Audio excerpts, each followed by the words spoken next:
रविवार को सुबह 10 बजे जब सीमा के मोबाइल की घंटी बजी तो उसने उसे लपक कर उठा लिया। स्क्रीन पर अपने बचपन की सहेली नीता का नाम पढ़ा तो वह भावुक हो गई और खुद से ही बोली कि चलो किसी को तो याद है कि आज का दिन। लेकिन अपनी सहेली से बातें कर उसे निराशा ही हाथ लगी। नीता ने उसे कहीं घूमने चलने का निमंत्रण भर ही दिया। उसे भी शायद आज के दिन की विशेषता याद नहीं थी। मैं घंटे भर में तेरे पास पहुंच जाऊंगी, यह कहकर सीमा ने फ़ोन काट दिया। सब अपनी अपनी जिंदगियों में मस्त हैं। अब ने मेरी किसी को फिक्र है और ने ज़रूरत। क्या आगे सारी ज़िंदगी मुझे इसी तरह की उपेक्षा व अपमान का सामना करना पड़ेगा? यह सोचकर उसकी आंखों में आंसू भर आए। कुछ देर बाद वह तैयार होकर अपने कमरे से बाहर निकली और रसोई में काम कर रही अपनी माँ को बताया, माँ, मैं नीता के पास जा रही हूँ। कब तक लौट आएगी? माँ ने पूछा। जब दिल करेगा, ऐसा रूखा सा जवाब देकर उसने अपनी नाराज़गी प्रकट की। ठीक है। माँ की लापरवाही भरा जवाब सुनकर उदास हो गई सीमा का भाई नवीन ड्राइंग रूम में अखबार पढ़ रहा था। वह उसकी तरफ देखकर मुस्कुराया ज़रूर, पर उसके बाहर जाने के बारे में कोई पूछताछ नहीं की।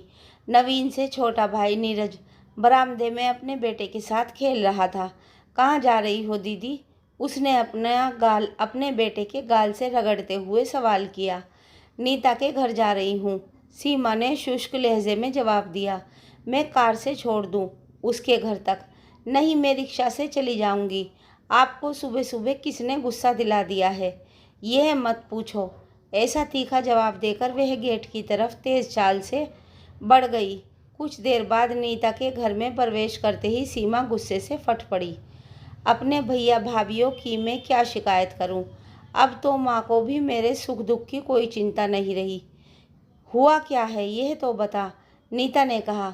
मैं अब अपनी माँ और भैया भाभी की नज़रों में चुभने लगी हूँ, उन्हें बोझ लगती हूँ। मैंने तो तुम्हारे घर वालों के व्यवहार में कोई बदलाव महसूस नहीं किया। हाँ, कुछ दिनों से तू ज़रूर चिड़चिड़ी और गुस्सैल हो गई है। रात दिन की उपेक्षा और अपमान किसी भी इंसान को चिड़चिड़ा और गुस्सैल बना देता है। देख, हम बाहर घूमने जा रहे हैं, इसीलिए फालतू का शोर मचाकर ने अपना मूड खराब कर और ने मेरा।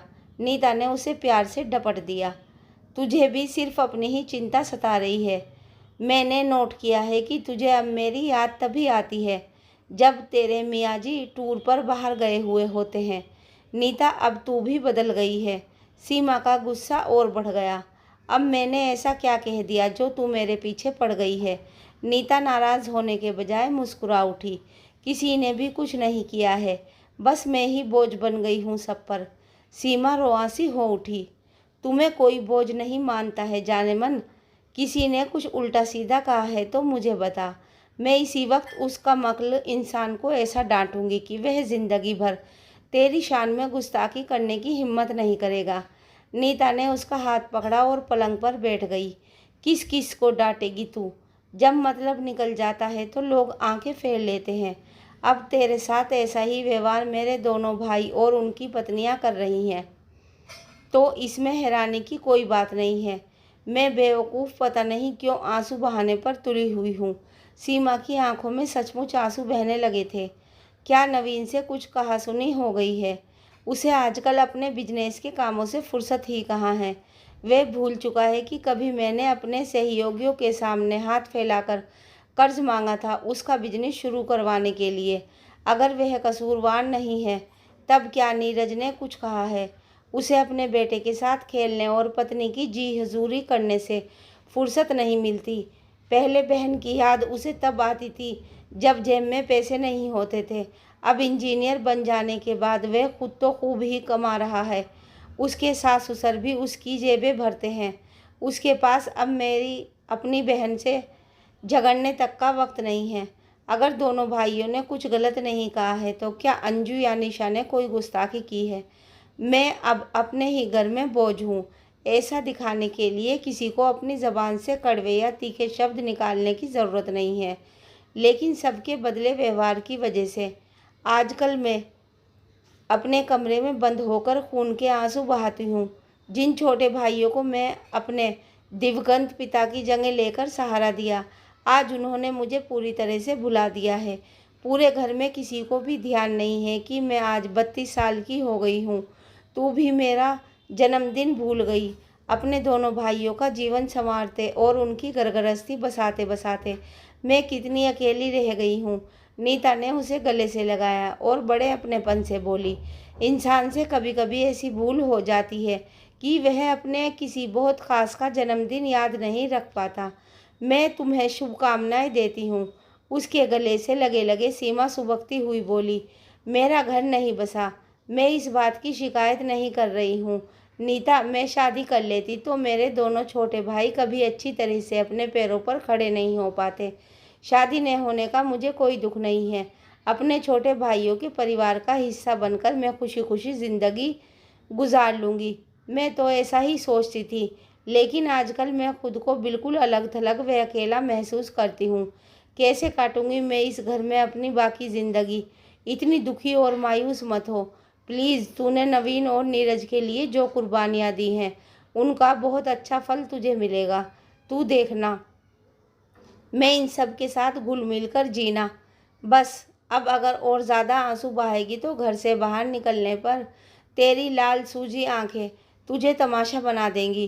तू उठकर मुंह धो ले, फिर हम घूमने चलते हैं। नीता ने उसे हाथ पकड़कर ज़बरदस्ती खड़ा कर दिया। मैं घर वापस जाती हूँ। कहीं घूमने जाने का अब मेरा बिल्कुल भी मूड नहीं है। बेकार की बातें मत कर। नीता उसे खींचते हुए गुसलखाने के अंदर धकेल आई। जब वह 15 मिनट बाद बाहर आई तो नीता ने उसके हाथ में एक नई काली साड़ी, मैचिंग ब्लाउज वगैरह पकड़ा दिया। हैप्पी बर्थडे, ये तेरा गिफ्ट है जो मैं कुछ दिन पहले ख़रीद लाई थी। नीता की आंखों में शरारत भरी चमक साफ नज़र आ रही थी। अगर तुझे मेरा गिफ्ट खरीदना याद रहा तो मुझे जन्मदिन की मुबारकबाद देना कैसे भूल गई। सीमा की आंखों में उलझन के भाव उभरे। अरे मैं भूली नहीं थी। बात यह है कि आज हम सब तुझे एक के बाद एक सरप्राइज़ देने के मूड में हैं। हम सब, मैं और कौन कौन शामिल है, उनके नाम सीक्रेट हैं। अब तू फटाफट तैयार हो जा। ठीक 1 बजे हमें कहीं पहुंचना है। कहाँ? उस जगह का नाम भी सीक्रेट है। सीमा ने काफ़ी जोर डाला पर नीता ने उसे इस सीक्रेट के बारे में और कुछ भी नहीं बताया। सीमा को अच्छी तरह से तैयार होने में नीता ने उसकी पूरी सहायता की। फिर वे दोनों नीता की कार से अप्सरा वेकेंट हॉल पहुँचे। अब यहाँ क्यों आए हैं? मुझसे ऐसे सवाल मत पूछ और सरप्राइज़ का मज़ा ले यार। नीता बहुत खुश और उत्तेजित सी नज़र आ रही थी। उलझन से भरी सीमा ने जब वेंकट हॉल में कदम रखा तो अपने स्वागत में बजी तालियों की तेज़ आवाज़ सुनकर वह चौंक पड़ी। पूरा हॉल हैप्पी बर्थडे के शोर से गूंज उठा। मेहमानों की भीड़ में उसके ऑफिस की खास सहेलियाँ, नज़दीकी रिश्तेदार और परिचित शामिल थे। उन सब की नज़रों का केंद्र बनकर वह बहुत खुश होने के साथ साथ शर्मा भी उठी। सबसे आगे खड़े दोनों भाई व भाभियों को देखकर सीमा की आंखों में आंसू छलक आए। अपनी माँ के गले से लगकर उसके मन ने गहरी शांति महसूस की। ये सब क्या है? इतना खर्चा करने की क्या ज़रूरत थी? उसकी डांट को सुनकर नवीन और नीरज हंस पड़े। दोनों भाइयों ने उसका एक एक बाजू पकड़ा और मेहमानों की भीड़ में से गुजरते हुए उसे हॉल के ठीक बीच में ले आए। नवीन ने हाथ हवा में उठाकर सबसे खामोश होने की अपील की। जब सब चुप हो गए तो वह ऊंची आवाज़ में बोला, सीमा दीदी सुबह से बहुत खफा हैं। ये सोच रही थी कि हम इनके जन्मदिन की तारीख भूल गए हैं, लेकिन ऐसा नहीं था। आज हमें इन्हें बहुत सारे सरप्राइज़ देना चाहते हैं।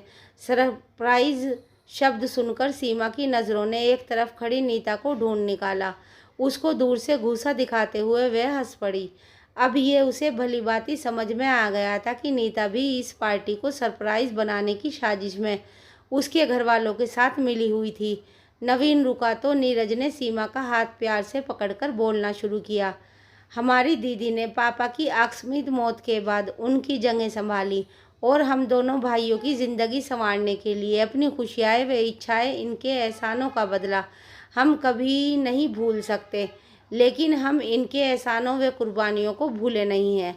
नवीन ने फिर से बोलना शुरू कर दिया। कभी ऐसा वक्त था जब पैसे की तंगी के चलते हमारी आदरणीय दीदी को हमारे सुखद भविष्य की खातिर अपने मन को मारकर जीना पड़ रहा था। आज दीदी के कारण हमारे पास बहुत कुछ है और अपनी आज की सुख समृद्धि को हम अपनी दीदी के साथ बांटेंगे। मैंने अपना राजनगर वाला फ्लैट दीदी के नाम कर दिया है। ऊंची आवाज़ में ये घोषणा करते हुए नवीन ने रजिस्ट्री के कागज़ों का लिफाफा सीमा के हाथ में पकड़ा दिया। और ये दीदी की नई कार की चाबी है। दीदी को उनके जन्मदिन का ये जगमगाता हुआ उपहार निशा और मेरी तरफ से। और ये 2 लाख रुपये का चेक फ्लैट की ज़रूरत व सुख सुविधा की चीज़ें खरीदने के लिए। और ये 2 लाख का चेक दीदी को अपनी व्यक्तिगत खरीदारी करने के लिए। और ये 5 लाख का चेक हम सब की तरफ से बारात की आवभगत के लिए। अब आप लोग ये सोचकर हैरान हो रहे होंगे कि दीदी की शादी कहीं पक्की होने की कोई खबर है ही नहीं और यहाँ बारात के स्वागत की बातें हो रही हैं। तो आप सब लोग हमारी एक निवेदन ध्यान से सुन लें। अपनी दीदी का घर इसी साल बसवाने का हमारा संकल्प लिया है हम दोनों भाइयों ने। हमारे इस संकल्प को आप पूरा कराने में आप सब दिल से पूरा सहयोग करें प्लीज़। बहुत भावुक नज़र आ रहे हैं नवीन और नीरज ने जब एक साथ झुककर सीमा के पैर छुए तो पूरा माहौल एक बार फिर तालियों की आवाज़ से गूंज उठा।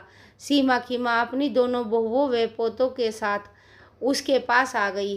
अब पूरा परिवार एक दूसरे का मजबूत सहारा बनकर एक साथ खड़ा हुआ था। सभी की आंखों में खुशी के आंसू झिलमिला रहे थे। बहुत दिनों से चली आ रही सीमा के मन की व्याकुलता गायब हो गई। अपने दोनों छोटे भाइयों के बीच खड़ी वह इस वक्त अपने सुखद सुरक्षित भविष्य के प्रति पूरी तरह से आश्वस्त नज़र आ रही थी। फ्रेंड्स, वीडियो कैसी लगी कमेंट करके ज़रूर बताइएगा और हमारी वीडियो अच्छी लगी तो प्लीज़ लाइक शेयर और चैनल को सब्सक्राइब करना मत भूलिएगा।